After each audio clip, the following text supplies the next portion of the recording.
This is a capture race challenge for black. It's actually quite complicated, so please make sure you spend some time going over the possible variations. A hint is that the optimal result for black is a ko. So the first thing you should learn from this pattern, if you're not familiar with black's shape here on the corner, is that black cannot just occupy white's liberties from the outside. Black only has 3 liberties left, and the way for white to kill black is right here at the 2-1 point. It's a very sharp move. If black plays something like this, then white can just play on the outside, and black still only has 2 liberties left. And it doesn't help for black to play on the inside. Black still has 2 liberties left, and it has just wasted the move here at number 5. Now black's liberty is down to 1. That's why number 2 is really sharp. Playing here won't work. This won't work because white can Atari and connect. Black still only has 2 liberties left. Bending here will not work because white can Atari here and kill black this way. So number 2 is an extremely sharp move that black needs to be aware of. And that is why occupying white's liberties is not enough. This is 4-on-3. And black must try to find an extra liberty here. And that's why black must try to make use of white's weaknesses here. Standing down here, right, might be our first consideration. It won't work because white can stand down. So first of all, there's nothing on the outside for black to play. This is the best black can do. Or maybe this, right? But still, white has 3 liberties left, and black only has 3 liberties left. So as long as white plays here, or even here in this situation, right, black only has 2 liberties left, and black will fail. So you might be thinking this as well, right? But still, this won't work. There's nothing for black to play here. But what about this, right? Trying to make this into a fake eye, but it's the same result. Black still only has 3 liberties left. But speaking of a ko, right, black can make a ko this way. Number 5 is forcing, white must play at number 6. Otherwise, black will live this way. So after number 6, black can start this ko.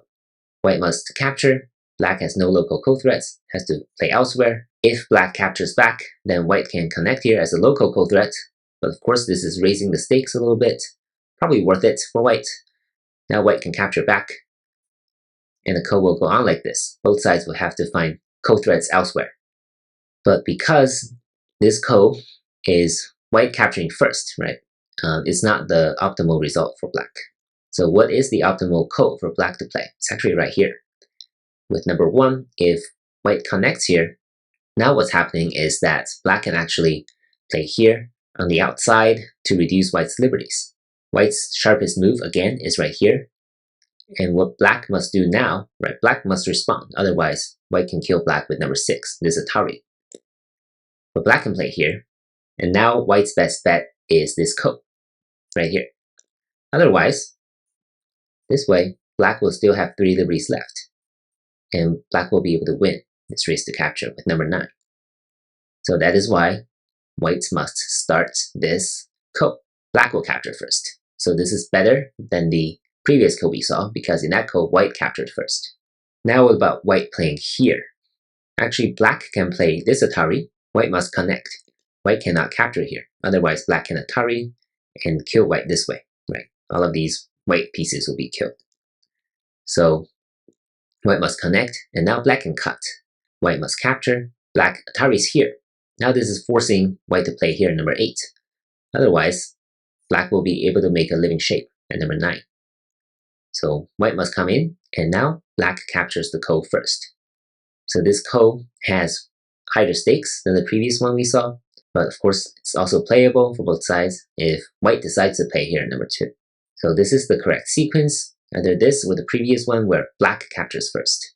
Overall, quite complicated because originally we would be finding a way for black to extend to 4 liberties in sente and kill white cleanly. But after some calculation, it's pretty clear that black cannot do that.